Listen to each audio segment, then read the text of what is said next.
We welcome you to another Sunday School lesson. Sunday School is a gift from God. Many Israelites understood that since they were God's chosen people they were exempt from His judgment. How wrong they were. It is true that God's relationship with both Israel and the Church provides us with special privileges, but that relationship also comes with responsibility and accountability to be obedient to Him. Amos was ministering in the northern kingdom of Israel even though he was a resident of Judah, the southern kingdom. His message was first and foremost to the people living in the north, yet those living in Judah needed to pay attention to his message as well. In this message, Amos outlined some of the reasons Israel was going to face God's judgment. The way they were living was displeasing to God. The message in Amos chapter 4 is a flattering reference to the women of Israel who were living in luxury, partly by oppressing the poor and needy in the land. God described what He had done in the past to get their attention and how they had continually ignored Him. Therefore, judgment was on its way. The Lord told His people that He knew all about their sins, but He again reminded them to seek Him and live. This is where our lesson begins. Our first verse says, "Woe to you who long for the day of the Lord." Why do you long for the day of the Lord? That day will be darkness, not light. God through Amos used the word woe, to indicate the misfortune that will come to those who look forward to the time God will intervene in human affairs to judge the wicked and deliver the righteous. Apparently, the Israelites had made up their own minds concerning God's revelations about that day because they desired to see it come. The Israelites were proud to be considered the Lord's favored people. They assumed that God would overlook their own sins because they were the chosen nation. But they were deceiving themselves. The Israelites were correct in associating the day of the Lord with divine judgment on God's enemies. But they failed to face the harsh reality that since they were disobedient, they were God's enemies. The Israelites expected the day of the Lord to bring happiness, cheer, or prosperity for them. But that was impossible for those who put darkness for light, and light for darkness to their moral standards. The darkness and judgment that the other nations will experience will also fall on Israel because Israel's ways were no different from those nations. The Israelites could only become eligible to enjoy the Lord's light when they put away their evil ways. Verse 19 says, "It will be as though a man fled from a lion only to meet a bear, as though he entered his house and rested his hand on the wall only to have a snake bite him." Amos pictured the difficulties of that day by illustrating a series of woes likening Israel to a man fleeing from one terrifying danger only to find himself facing another one. The prophet said that day would be like someone fleeing from a lion and suddenly encountering a bear. The unfortunate man may somehow escape the bear, run into his house, close the door and lean against the wall to catch his breath, only to have a serpent come out of the wall and bite him. The point is that those who are ungodly won't be able to escape or hide on the arrival of the day of the Lord. Instead, they will find the judging hand of God pursuing them and sending great danger. Verse 20 says, "Will not the day of the Lord be darkness, not light pitch dark, without a ray of brightness?" The prophet repeated the warning he gave in verse 18 to show the gravity of Israel's situation. He asked the question, "Shall not the day of the Lord be even very dark, and no brightness in it?"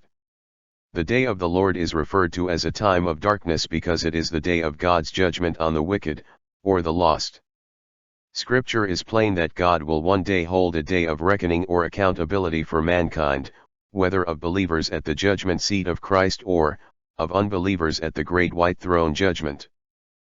Peter tells us, "For the time is come that judgment must begin at the house of God, and if it first begin at us, what shall the end be of them that obey not the gospel of God?" 1 Peter 4:17. Verse 21 says, I despise your religious festivals, your assemblies are a stench to me." The Lord declared to Israel, I despise your feast days." God could not have expressed His displeasure in terms stronger than the ones He used here. The Lord ordained these feasts, now He refers to them as your religious festivals and not His. God did not want to be associated with them at all. This was because King Jeroboam set up calf worship, as a substitute for the Feast of Tabernacles celebrated in Jerusalem.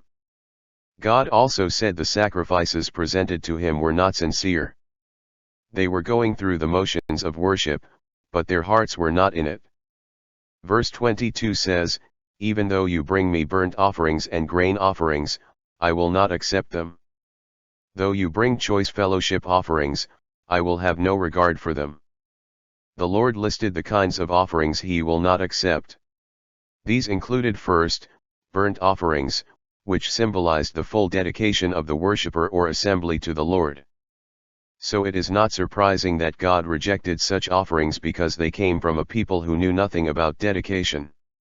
God also said he would reject their grain offerings, which symbolized thankfulness for God's blessings and dedication to him for his best gifts. God would not accept them from disobedient and unthankful hearts. God also said, "I will not accept the peace offerings of your choice beasts," which were intended to establish a sense of fellowship and peace with the Lord. That fellowship and peace was now broken by God's sinful people. For how could a holy God accept such offerings from hypocrites? The truth is he couldn't, and he wouldn't. Verse says 23, "Away with the noise of your songs. I will not listen to the music of your harps." Even the musical praise offered by the people of Israel was disgusting to God.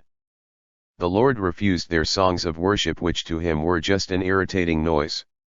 He could not honor hypocritical lips that sang of truths that were not in the heart.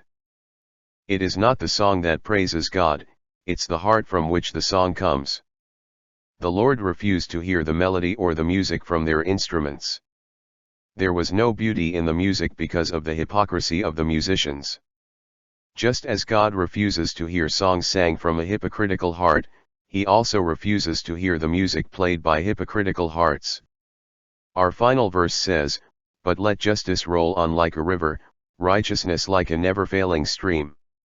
Not only were the leaders of Israel oppressive and unjust, but the people were guilty of practicing false religion. Therefore, God calls for a higher response from Israel. God mentioned both justice and righteousness or godly living as the characteristics he wanted to see in his people. Instead of feasts and fasts, instead of offerings and sacrifices, instead of singing and playing musical instruments, the Lord said that he wanted justice to run down as waters and righteousness as a mighty stream. Instead of a constant stream of blood flowing from sacrifices, and endless verbal and musical praise from his people, God wanted the ethical qualities of justice and righteousness to flow continuously without ceasing from them. Key verse. Let justice roll on like a river, righteousness like a never-failing stream. Amos 5:24. The Israelites were giving God plenty of religiosity, but he wanted rivers of righteousness. God called for a flood of judgment or justice, and righteousness to roll down over and cleanse his people. This was to take place in all segments of society, from the lowest of men to the highest. Thought to remember. We worship God through the offerings of our daily lives. This lesson is far from an academic exercise or a history lesson. It is a call for us to make sure that as far as we can, in our own lives or on our church, we must have our hearts cleansed from the defilements of the world by the Holy Spirit. We must confess and forsake sin in all its forms. We must insist that our churches honor the Lord without adding worldly elements. Because God looks on the hearts of those who bring their offerings to him, he recognizes every hypocritical practice and regards each one as worthless. Simplicity and honesty in worship must prevail, both publicly and privately. God is far more interested in our being a living sacrifice than in our dead sacrifices. We honor God best by humble, simple, and sincere service and devotion, every day. Our lesson next week is entitled, A Prayer for Justice. Our biblical reference is Habakkuk 1:1, 4, 12, 14. We are truly glad you spent time to learn this week's lesson with us. We hope you are blessed and may share these with somebody else. We wish you can join us at the Cubao Church of Christ soon. Our congregation is a place to discover faith, find new friends, grow closer relationship with Christ and serve with each other's gifts. Thank you very much, Have a great week, and God bless you always, dear brothers and sisters.